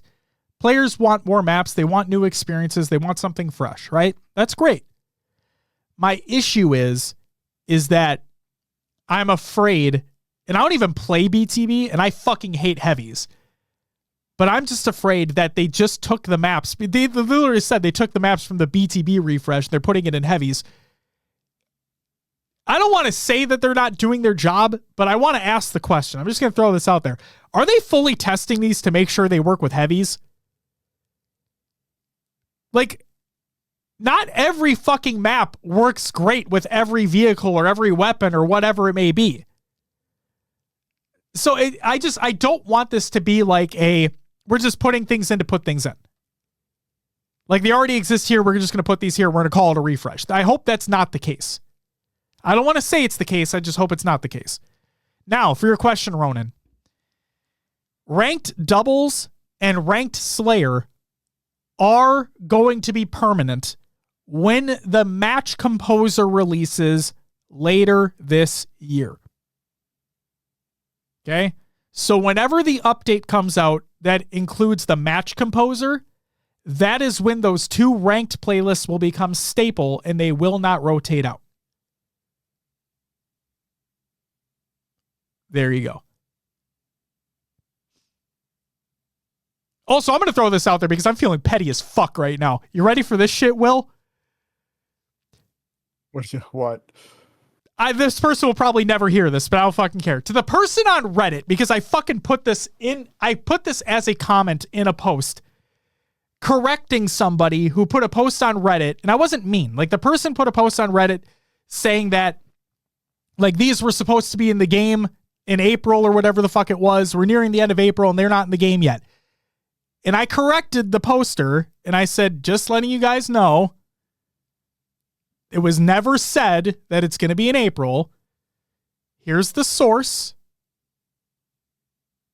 It says when the match composer comes out later this year, that is when these playlists will be added.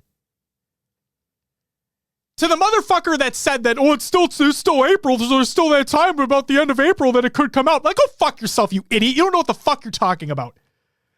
Oh my God. Holy shit. The amount of brain dead fucking takes I've seen recently is insane. Insane. Forge overview. There's a new Forge palette for Flood and the Alien World and new scripting. Go check that out if you're interested. Customization overview. The Banished Honor Operation Pass. You can pay $5 to get a coating. You cannot pay $5 to get a coating. You can pay $20 and get all the fucking tiers. You could not pay $20 and not get all the fucking tiers. Coatings and kits. This was fun. Oh my God. Saw a lot of fucking upheaval online about this shit too. And granted, I'm actually kind of upset about this as well.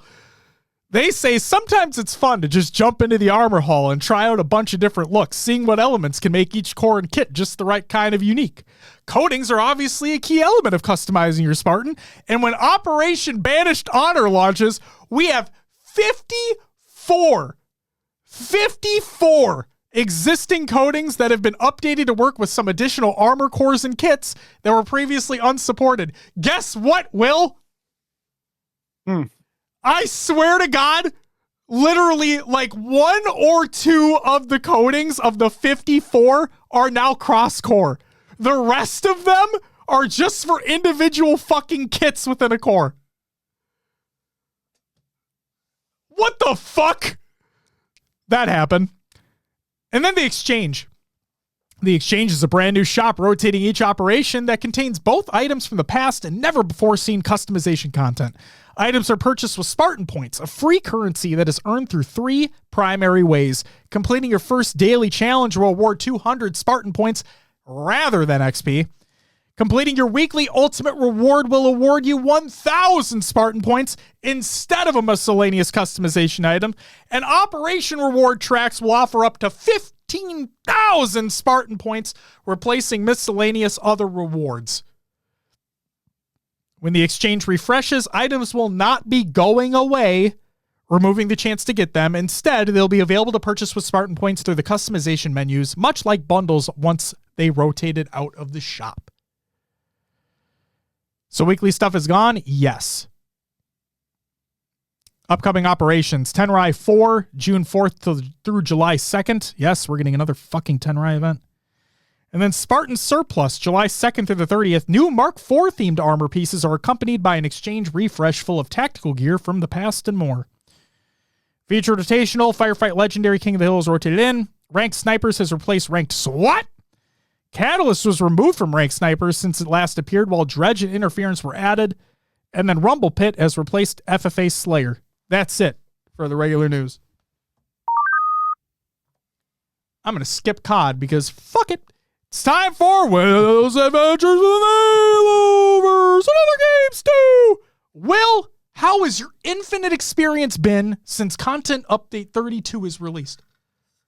I mean, 32 was just yesterday, but yeah, and it's been fine. I don't know if it's me or the game, but I've been experiencing more leg spikes. But anyway, I'm just grinding career rank, like I said, doing Husky raid stuff because you can get a lot of kills in a short amount of time, and that just helps. And then playing ranked arena, been playing a lot with Tyler Hits Buttons and JB Shooting, grinding away, trying to learn and get better with them, so it's appreciated. And then the HRL team did have a couple scrims with C4's team. First one didn't go so hot for us, but the second one we walked away going 4-3 against them, and we obviously have a couple modes we really need to work on, but we have that knowledge now. So, and didn't you stake them? We did. I wasn't gonna bring that up. Gotta rub it in, dude. Gotta rub it in. What was it? Live Fire Slayer was like, 50 to maybe 23, somewhere around there. Mm-hmm. So I don't know what happened to that map. We were just like flow state, everything lined up for us. One of those games. You know what I mean? Yeah. So. Ronan says, remember C4 is 5'4", so you win either way. He's as tall as us. Yeah, anyway. If we're like 6'3", 6'4". Like he's as tall as us, if not taller, so the fuck out of here, Ronan. Also, Revan, thank you for the gifted sub. You get a woo! Sorry for missing that earlier. But yeah, I literally realized today as I was entering this in the show notes, is like, I didn't play any other game this whole week since the last show. It's just been Halo. God damn. So, yeah. God damn. But yeah, what have you been playing, Josh? I played some Infinite as well for the community playdate, and then I should just say we played Firefight last night because of the new update that came out, just trying to get some operation tiers completed. So did that. I will say it is nice that, I don't know, I remember when the last operation came out that there was an issue with Firefight XP not being granted correctly. So maybe it's just the aftermath of that and like things not working the way they're supposed to. But the fact that after a play session of just a couple hours, I'm already near, like I'm almost 10 tiers in. So I'm already almost halfway done.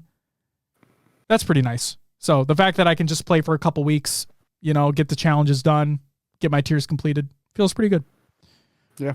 And then community played it was fun as always. I played Fortnite. I've been playing a good amount of Fortnite lately because yes. I got my Appa glider, so I'm super fucking stoked about that. And then I didn't realize this because I'm a fucking idiot who doesn't play Fortnite all the time, that they had a Korra quest line if you bought the battle pass. So I am dumb and I bought the battle pass because I wanted to complete that quest line, and I did. So I didn't complete all of them. So I got the majority of the Korra cosmetics. So now I have all the main people from the Avatar stuff, which is pretty cool. And I'm happy about that. And then finally, I think I mentioned this last week. I want to mention it again. Mini Shoot Adventures. Again, not a sponsor, not an ad or anything like that. It's $15 on Steam.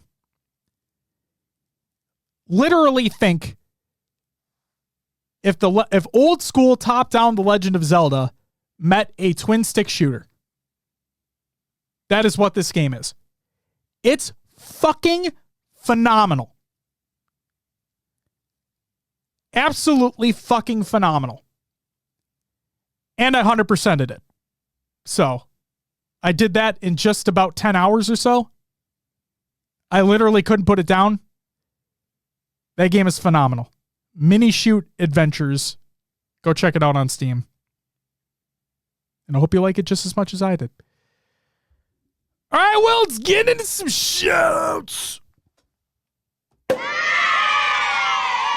Happy belated birthday to Trunks.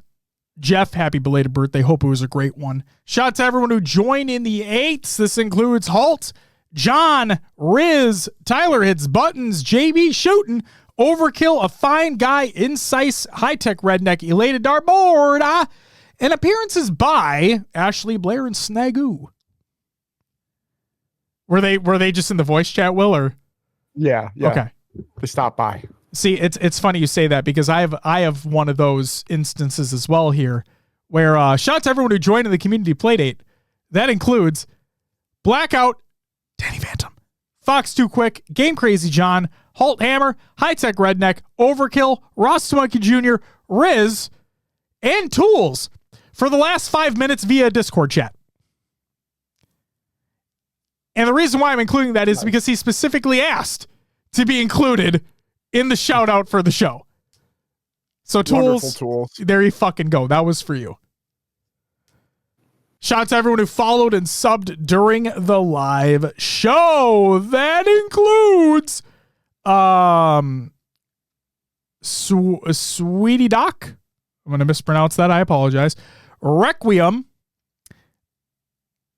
Dove Fortuccio. You didn't fucking explain how to pronounce your name earlier in the show, but I'm going to mispronounce it anyway. Carney Bo, Top Shelf, Visual, Regs, and Yo Boy Low. Thank you all for the follows. Greatly appreciated. And then we had Smiley with the 5 gifted, Rob with the 8 months, Fulcrum with the 10 months, and Revan with the 1 gifted sub. Thank you all very much. You all get a woo! Greatly appreciated. And then, shout out to everyone who is a patron at the semi-pro and higher tiers. We got a new one, Will. So, oh damn! Shout out to the new patron class, and then we have Bart Blackout, Barnaby Jones, Remedy Boots, Head Honcho, Watsy, Dakota, Christian, Deep Pancakes, Ashley, Voodoo Man, Ross Sabuggy Jr., Ricky Dursnag, Raider, Peanut Butt, One Swole, Danny Phantom, Riznak, Zarner, Zombie Dam, Mr. Smiley, High Tech Redneck, Goalie Sniper, The Only Need of Heavy Rainfall, and Elated Dartboard. Thank you all so very much for the extra support over on the Patreon. Holy moly. Also, for those who may have missed it, we released all of the April content just a couple days ago. So please go ahead and check that out over on Patreon if you haven't already. And consider subscribing to the Patreon. Will's going to shout it out in just a second here. So stay tuned. Community Creations, reddit.com/r/Halo memes. It's still a thing. Go check that out. We have a couple Halo history videos here. One on Soul Snipe and the other on Descendant. Both are great. I want to give a special shout out to Descendant's video. Maybe laugh out loud. So I haven't watched it yet, so I'll have to go check it out. They're both obviously very good. But yeah, the Descendant one made me laugh out loud. It was just get a lot of insight to how his come up. You get a lot of information as to his come up in the scene. And yeah, there were a couple like standout funny moments in that video. And then we have a Griffball poster by Creed. Can you take me higher? Thank you, Will. The poster's badass. Go check that out. And then Sentinels Halo reveal what happened at Arlington and why they picked up Precision, except they didn't really dive into why they did. But regardless, it's by Sentinels Halo, a.k.a. formerly Paradise Halo. Speaking of which, Dynashan states, better late than never, Paradise Halo is now Sentinels Halo. So there you go. Now hopefully there's no confusion. That's all I got. Will, before you plug the show, real quick, Ronan asks, are you playing Fortnite builds or no builds or what? No build. Get the fuck out of here with building shit. I don't have time for that. I don't have the fucking clicky, touchy shit for that. I can't do it. I got old man ants. I can't build shit in Fortnite. I go no build mode. And I shit on bots. Because I swear to God, it feels like those are the only players I can beat are the fucking bots. Will, you know what's frustrating? What? When you have a quest, this is so stupid. When you have a fucking quest for the core quest line, it's one of the last ones where you need to kill 3 players while below 50 health. Okay? Oh, gosh. So, think about this. A lot of the lobbies have a lot of bots. Okay? And those don't count. They do. They do. Oh, they do. just can't shoot worth anything. So, and I'm not kidding, Will. When I am running. Or like jumped off a cliff or something. No, so here's the thing is that I will purposely get myself to lower health and then I'll just stand there. Like I'll see a bot who's just running a direction and I'll just run to them and I'll stand there and they're doing a little strafe and they're shooting and they're missing literally every fucking shot. And then the worst part is because they're missing every shot. I'm low health. Some fucking rando Randy comes around the corner. He's like, oh, free kills. Because they probably think it's like bots do fight. So they hear that and they're like, push it. It's just bots. I fucking hate it. So yeah, that was what you have to do is like nade yourself partially. So you drop below 50 health and then you can, or like slide down a cliff and take damage. Oh no, it's the thing. I've done that, and I got the quest completed. It's fine. It's just one of those frustrations. It's like, why the fuck do I need to do this random ass thing? John says I haven't touched Fortnite yet. Play with me. I fucking will. I will. Use that visual audio, my guy. What are you talking about, Ronan? I just want a bot to shoot me. It's is it that hard to ask for? Like, what the fuck? John, I'm not going to be able to schedule it, but like if I'm online, I will let you know. I'll let you know when I'm available. You know, it's fucking hard to schedule things. All right, Will, if you would do me a favor and plug the show. Will do. As Josh mentioned, we have our Patreon where we're doing extra content. Go check it out, patreon.com/HCS Pro Talk. And as always, you can find us on your favorite podcast services. Just search for HCS Pro Talk. Mostly all one word for these, so just keep that in mind. You can find us on iTunes, Podbean, Spotify, and others like Josh's favorite. Pocket Cast, not an ad. Still not an ad. Join the Discord. It's free to join. Link is in the link tree. I'm actually going to there. Go check that out. Everything is there. Discord, Twitter, Instagram, Facebook, YouTube, Twitch, TikTok. Go find us on all of them. If you go to hcsprotalk.com, it'll actually send you to haloevolve.co. Sorry. You're home for Halo? It's so hard not to say .com after. Oh, it's, yeah. It's .co. And check out the people at Podcast Evolve. They have great shows such as Podcast Evolve, Mission Debrief, Halo TV Show, Heavy TV Plus, I should say, Book Club, Build with Blocks, Halo Headlines, and Halo Gear Guide. Go check them out. Do that. And that's all I got, Josh. Then real quick, I want to remind folks that we will be back on Monday. So yes, technically a short week between shows here, but we'll be back on Monday. We'll be breaking down the other regions, obviously the Open Series, along with day one for North America. So stay tuned for that. It should be a fun time. And thank you, John, for hanging out. And thank you, everybody who has been hanging out at the live show. It's greatly appreciated. Thank you to everybody. What were you going to say, Will? Go ahead. Oh, we raiding out tonight? Oh, absolutely. I think we got to go show our boy Rasta some love and go throw things over to the Halo Rec League because I believe he's going to be playing in a match is what he was talking about. All right. So I think we got to do that. So ladies and gentlemen, for those that are tuning in with us live, we're going to go send the love over to the Halo Rec League where our boy Rasta Monkey Jr. is going to be playing in a match tonight. So make sure to go show them some love. To everybody that's tuning in via their favorite podcast service or checking out the YouTube VOD, thank you very much for doing so as well. We hope you enjoyed. And if you did not, that's fine too. That's okay. We'll be back on Monday for the return of the Monday live show. It's going to be a fun time. It's going to be weird, Will. I'm not going to lie to you. Yeah, going to be a change again. Been in this groove for a little while now.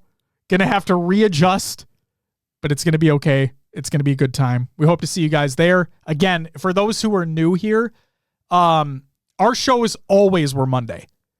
We just had to change to Wednesdays for a little bit. So we're going back to the normal schedule of Mondays. So stay tuned. It's gonna be a great time. So yeah. I guess let me queue up this riggedy raid here. Before I send things away. All right. Ladies and gentlemen, thank you so very much for joining us. This has been episode 337 of HCS Pro Talk. We'll be back next week on Monday for the return of the Monday live show. We hope you all have a great one. Stay nice to one another. I know I got heated earlier about some really stupid shit. And I know I had a petty moment earlier as well. Okay? Please be good to one another. It's all a video game at the end of the day. Right? That's all it is. And, Will, you'd mentioned it earlier. At the end of the day, we have more competitive Halo to watch, and that's never a bad thing. We'll be back Monday. Be good to one another. We'll see you then. But until then, bye-bye!